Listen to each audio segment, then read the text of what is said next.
si tiene que ver con el Mundial o no, pero no me voy a meter en esos temas porque ya está el ministro aquí con nosotros y vamos a hablar sobre diferentes temas serios que tienen que ver con obras, con proyectos para nuestra provincia. Estamos hablando del ministro de Planeamiento, Infraestructura y Servicios Públicos de la provincia de Entre Ríos, Hernán Jacob. Gracias por venir, ministro, en serio. Buenas tardes. Un gusto, Gonzalo, muchas gracias por la invitación. Bueno, yo tomé caña con ruda hoy en Diamante porque fui por tu departamento allá a una nota periodística justo en una radio de Diamante y ahí me convidaron con caña con ruda, así que hice la limpieza de la Pachamama. Perfecto. Nunca está de más, ¿no? Hay muchas personas que creen, otros que no, pero yo desde los últimos años empecé a tomar y dicen que hay tiempo durante toda la primera semana de agosto para hacerlo. Dicen. Nosotros cuando estábamos en la municipalidad lo teníamos al querido Oscar Zaragoza, que era el encargado de servirnos la caña con ruda y hacer la limpieza de la Pachamama, ¿no?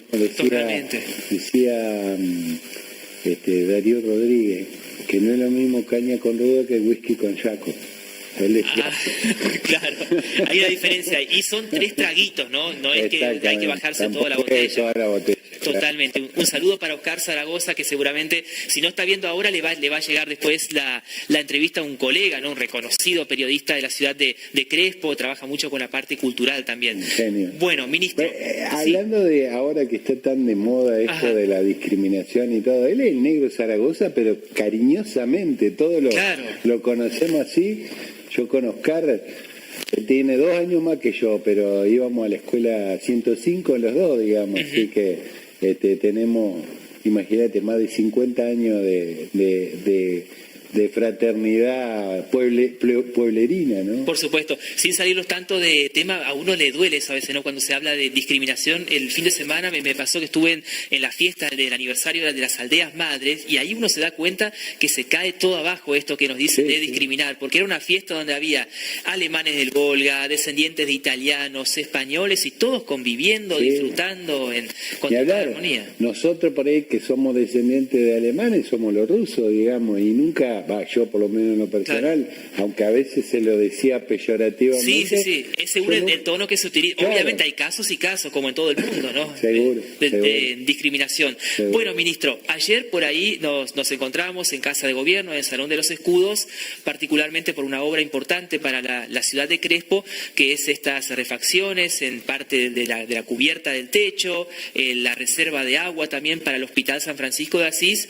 Vamos a empezar por eso, pero también tenemos que hablar de otras obras por ahí en marcha, proyectadas para la provincia. Usted había hecho referencia que es una obra importante para la ciudad y que no se daba quizás en muchos años o décadas.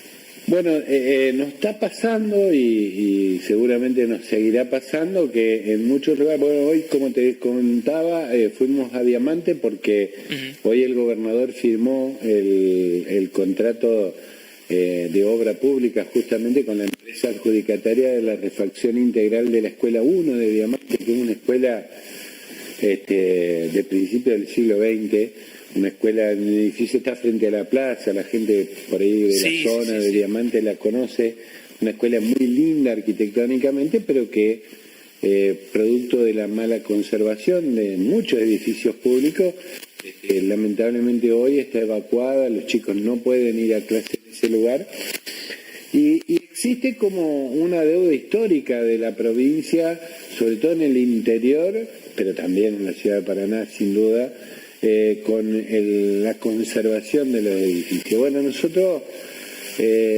por mandato del gobernador, del gobernador Frigerio, hemos encarado una acción muy transversal con los ministerios que son de algún modo los dueños de los edificios, ya sea el Consejo General de Educación o el Ministerio de Salud, para desarrollar una política de recuperación y puesta en valor de edificios públicos, fundamentalmente en lo que tiene que ver con la salud, y ahí justamente están dando imágenes de escuelas, digamos, en este estado, ¿no?, que nos duele a los entrerrianos. O sea que había algunos edificios que estaban bastante destruidos o descuidados, para llamarlo de alguna forma. Yo hace 30 años que tuve mi primera experiencia como funcionario público en Crespo, que no está tan lejos de Paraná, digamos, y muy pocas veces vimos obras públicas provinciales en edificios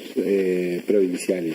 Sí se hicieron una escuela nueva, como la Escuela 60, que justamente es una de las que ya intervinimos para resolverle algunos problemas que tiene.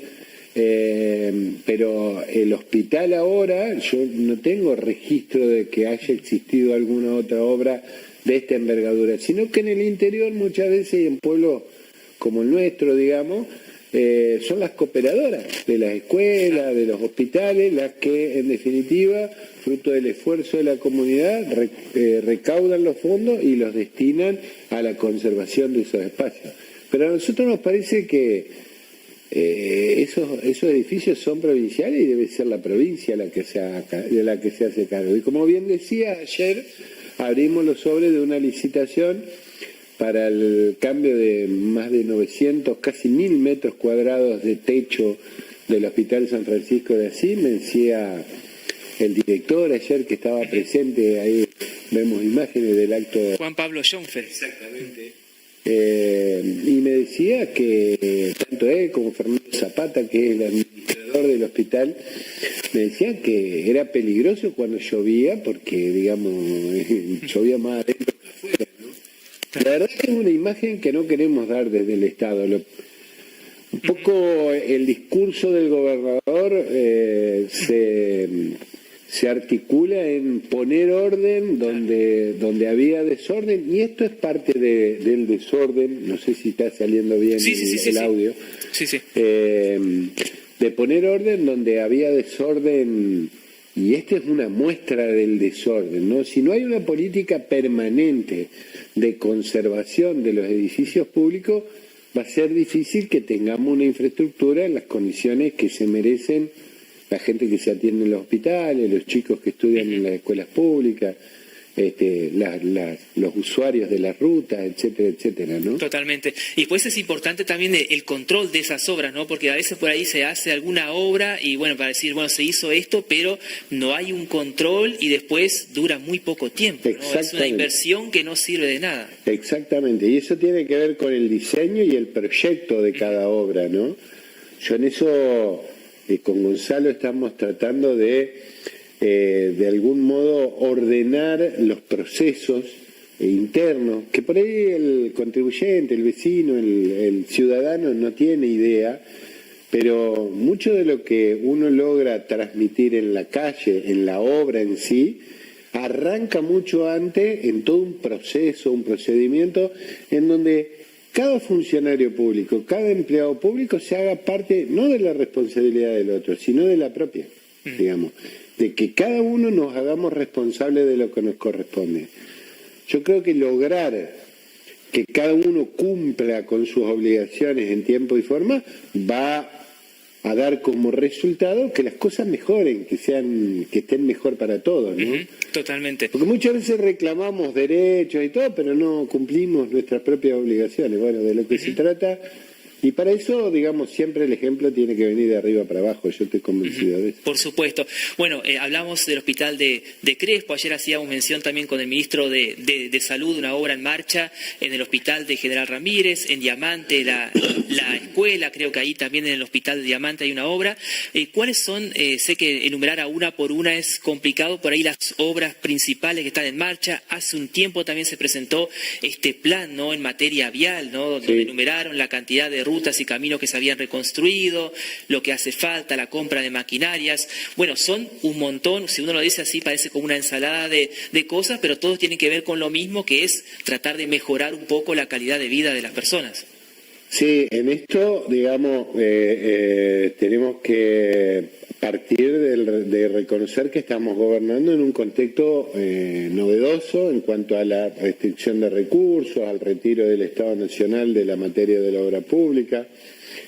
Entonces, yendo por las obras de salud y en lo que respecta a obras icónicas también que... Imagínate el Hospital Bicentenario de Gualeguaychú, que pusimos en marcha a principios de este año, es una obra que hubiera tenido que inaugurarse allá por 2012, 2013. Prácticamente los niños que nacieron en ese tiempo ya son próximos padres de hijos que no van a nacer todavía en el hospital que debieron haber nacido. En Huelgochú, estoy hablando. Sí. Terminar ese hospital, y vamos bien, digamos, vamos tomando un buen ritmo, es un desafío. En Paraná mismo tuvimos el percance en el año 2024 de un incendio en el hospital de niños, en el San Roque. Estamos, creo que en septiembre, octubre, terminando la obra de restauración de ese pabellón incendiado, pero además aprovechamos para hacer nuevas mejoras. Probablemente el mes próximo van a tener la oportunidad en los medios de comunicación y a través de ustedes toda la comunidad de ver el resultado de esa obra. Es una zona del hospital que realmente va a quedar con la misma calidad de cualquier efector privado de salud. Del mismo modo, el hospital de La Baxada en Paraná, en este momento, desde el Ministerio de Planeamiento hemos terminado el proyecto ejecutivo de la finalización del hospital de La Baxada y en este momento está en PAMI, porque el hospital, más allá de que fue transferido a la provincia, sigue siendo de propiedad de PAMI y PAMI nos debe autorizar las obras a realizar. Así que una vez que PAMI nos autorice la ejecución de las tareas de finalización del hospital de La Baxada, vamos a llamar a licitación para su finalización y aspiramos a que si no lo terminamos en lo que le queda de este primer mandato del gobernador Frigerio, vamos a estar ahí, digamos. Porque también un imperativo del gobernador es que la obra que se inicie se termine, claro. Digamos. Así que en ese sentido tenemos un sinnúmero de obras. En materia de infraestructura educativa también nosotros iniciamos del principio. Nos tocó la desgracia de tener una tormenta a los días de haber asumido en el 2023. Se declaró la emergencia en materia educativa en la provincia durante el año 2024. Eso nos permitió destinar recursos de forma mucho más ágil a tratar de que los chicos por lo menos no tuvieran riesgo de vida dentro de las escuelas, ¿no? Porque había escuelas con paredes electrificadas, Creo que si existe alguna es marginal, la mayoría esos riesgos ya no lo tienen, pero falta un montón en materia de infraestructura educativa y se viene desarrollando junto con el Consejo General de Educación una política mucho más fina de detectar, porque ahí en materia educativa tenemos el tema de la infraestructura en sí y otro tema que tal vez muchas veces lo solayamos, que es novedoso yo te diría en la historia, por lo menos reciente, que es que baja la matrícula. Claro. Porque al haber menos nacimientos, ya sabemos que la matrícula de los establecimientos educativos baja y va a seguir bajando. Porque hasta ahora no se ha revertido. No es un fenómeno del futuro, sino que hay que reconocerlo, es algo que está presente. Que uno lo ve mucho en los lugares pequeños, ¿no? En las zonas de campo, más allá de la inmigración, por otras cuestiones, uno ve el tema de menos nacimientos y bueno, hay escuelas que se cierran por un tiempo hasta que aparezcan otra vez chicos. Eso es el efecto más directo porque generalmente las escuelas rurales tienen una población menor en los establecimientos educativos y hace que lamentablemente, porque a nadie le gusta cerrar una escuela, digamos, pero la realidad impone que no tiene sentido seguir sosteniendo un edificio para 1 o 2 alumnos y resulta mucho más eficiente, digamos, cubrir el traslado de ese alumno hasta otro lugar, pero lo mismo pasa en ciudades como Paraná mismo. En el radio céntrico de la ciudad de Paraná hay asientos vacíos en las escuelas por todos lados. Recorríamos con el gobernador hace poco la escuela Mariano Moreno, Estrada, ahí en calle Estrada, allá en Ramírez y Estrada, y veíamos que las aulas tienen 10, 12, 13 alumnos, digamos, es una población sensiblemente menor a lo que estábamos acostumbrados en la época nuestra de haber 25, 30 alumnos, digamos, de piso, digamos. Entonces eso hace que, sobre todo la autoridad educativa, el Consejo de Educación, tenga que hacer una priorización de los edificios, concentrar alumnado en determinado edificio, y esos son los que van siendo seleccionados para mejorar en cuanto a la infraestructura. Claro. Y el resto, bueno, se irá a destinar eventualmente a otros fines, no a los fines... O sea, sí o sí, digamos, cuando uno gobierna, me imagino, tiene que buscar prioridades. Por supuesto que gustaría hacer todo quizás, pero hay que elegir lo más prioritario. O sea que los grandes ejes, ministro, son el tema de salud, educación, las escuelas, y la parte vial, que bueno, hay un trabajo importante de vialidad también, pero bueno, de alguna forma depende, ¿no? Y trabajamos con Ezequiel Donda, que es el administrador, el director administrador de vialidad. Trabajamos, bueno, recién estuvimos en reunión de gabinete, venimos de ahí, y el trabajo es permanente y muy cercano, no es que uno diga, no, vialidad es harina de otro costal. No, es parte de la política de infraestructura, y de hecho trabajamos muy coordinadamente, porque eso es un poco la indicación del gobernador, ¿no? Si bien hay un diálogo vertical permanente con el gobernador, digamos, que es el que en definitiva define las grandes líneas políticas del gobierno, también hay mucho trabajo horizontal de articulación, porque cuando los recursos son escasos, hay que agudizar el ingenio y el trabajo, digamos, el trabajo en equipo, ¿no? Totalmente. Y hoy en día, entonces, obras de nación prácticamente no hay ninguna en marcha acá es todo financiado por, financiamiento que recibe la provincia, fondos, recursos provinciales. Sí. Hoy lo que sí mejoró, digamos, en cuanto al flujo financiero de nación, son los fondos ya afectados, tanto el fondo vial, que depende de impuestos internos y al combustible, tanto como el FONAVI, que es el Fondo Nacional para la Vivienda, tienen un flujo regular y continuo hacia la provincia, y también ha trabajado mucho el Instituto Autárquico de Vivienda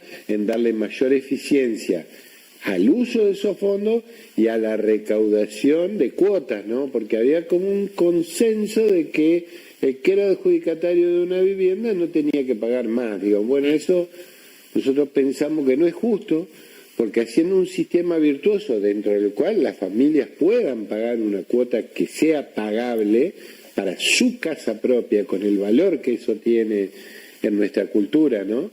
Permite que otros entrerrianos que no tienen la posibilidad de acceso, exactamente. Que lo hablábamos con gente del IAPB, a eso son cuotas, si uno lo compara con un alquiler, son prácticamente en algunos casos hasta irrisorias, simbólicas, y lamentablemente había o hay mucho moroso. Mucha morosidad. Sí, hoy la cuota mínima creo que ronda los 20.000 pesos aproximadamente.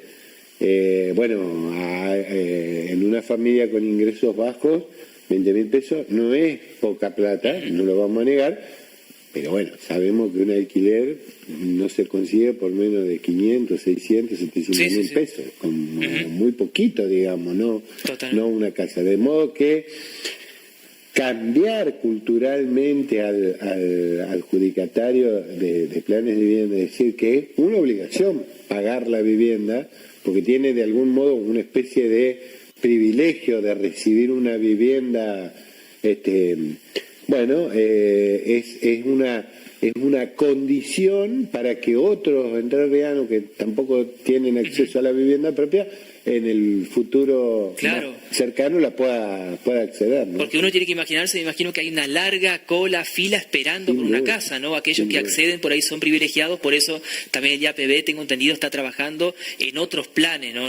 No solamente el plan tradicional más conocido con el sorteo, sino también en otros temas. Y como ministro, ¿qué le gustaría terminar de aquí a cuando termine el mandato, ¿no? Teniendo en cuenta que pasa tan rápido el tiempo, para mí por lo menos, ya el año que viene otra vez es un año electoral, hay muchas cosas por ahí inconclusas, proyectos para concretar. Bueno, esto que te decía de recuperar la trama vial, si bien como vos decís la responsabilidad directa es de la Dirección Provincial de Vialidad, pero yo, digamos, está bajo la órbita del Ministerio a mi cargo la dirección. Tener una provincia con una trama vial recuperada o en vías de recuperación es un gran desafío. Por otro lado, yo estoy convencido de que si nosotros no realizamos inversiones públicas, no se van a poder generar condiciones para que haya inversión privada y con ello que se torne un círculo virtuoso que convenga invertir en Entre Ríos para ganar plata y de ese modo podamos vivir mejor todos los entrerrianos, ¿no? Y en ese sentido también venimos trabajando con un reequipamiento de la dirección de vialidad, de las zonales de vialidad, que permitan una mayor conectividad, sobre todo en las zonas rurales, ¿no? El interior productivo ha estado relegado mucho tiempo en esta provincia y uno habla con productores, uno que está en una zona productiva y tiene la posibilidad de hablar con productores, con empresarios, decían es más fácil invertir en Corrientes o en Santa Fe que venir a invertir en Entre Ríos. Parece que el deporte nacional en Entre Ríos es poner palos en la rueda a los que quieren invertir. Bueno, esos criterios creemos que están cambiando, que falta porque es una cuestión, es un proceso, eso también es un desafío para nosotros. Y desde luego terminar las obras en curso, pero también, como te decía, hay tareas puertas adentro que para mí son un desafío enorme. Yo creo que los funcionarios públicos tenemos la obligación de rendir cuentas siempre a la ciudadanía, porque son los que nos pagan los sueldos. Y en ese sentido hemos implementado, junto con Gonzalo, que me acompaña acá, procesos internos para poder medir la eficiencia de nuestro trabajo, ¿no? Si uno pone en la balanza la cantidad de dinero que se destina a la inversión, es decir, a la concreción de esas obras que se ven en las imágenes, comparado con la cantidad de dinero que le cuesta al Estado sostener la estructura burocrática administrativa del Estado, da pavor los números, porque muestra una gran ineficiencia nuestra para hacer las cosas. Esos procesos se cambian de una sola manera, con un estudio, con una definición en conjunto con los empleados y con las áreas, hay un montón de organismos que se superponen en su función y toda esa tarea silenciosa y que la gente no la ve, es lo que también estamos haciendo para cumplir con esa frase un poco publicitaria del gobierno de que cada peso vaya a donde tiene que ir, que es a esto que decíamos al principio, a que se pueda transitar sin riesgo de muerte en las rutas, a que los chicos puedan ir a dar clases en edificios escolares acorde a la dignidad de lo que significa una mejor educación y a ir a hospitales en donde no tengan que entrar con paraguas, ¿no? Claro. Entonces, esos son los desafíos, son enormes y como vos decías, el tiempo es poco. Pero yo aprendí en el ejercicio de la función pública que uno puede ser más o menos exitoso en los resultados porque a veces tiene más o menos suerte en el tiempo en que le toca desarrollar la gestión. Lo que nunca debe dejar de soñar en una provincia mejor o en una ciudad mejor, ¿no? Y esos sueños, esos ideales son los que permiten dimensionar los resultados que uno puede obtener, ¿no? Uno no siempre puede hacer lo que quisiera, pero sí, en función de lo que quisiera, puedo dimensionar lo que se puede lograr. Trabajar para eso. Bueno, ministro, quedan por ahí muchos temas, pero el tiempo es tirano, es breve siempre, así que gracias por la visita. No tuvimos caña con Ruda ni nada, pero bueno, tampoco le preguntamos sobre River, así que lo dejamos todo ahí, ya que no tuvimos caña con Ruda, no hacemos ni una ni la otra. Bueno, si queremos amargarnos, hablemos un rato de fútbol, en el caso mío de River. No, bueno, te agradezco, Gonzalo, la verdad, un gusto. Te felicito por el trabajo que haces, porque realmente se ve que sos una persona del interior también, ¿no? Uno se siente muy a gusto, un tipo muy muy sensible y conocedor de la entrerrianía, así que felicitaciones por tu trabajo y muchas gracias por la invitación. No, por favor, gracias, y siempre hay cosas para mejorar, por supuesto, gracias. Bueno, ahí pasaba entonces el ministro de Planeamiento, Infraestructura y Servicios de la provincia de Entre Ríos, Hernán Jacob, aquí por el estudio de Canal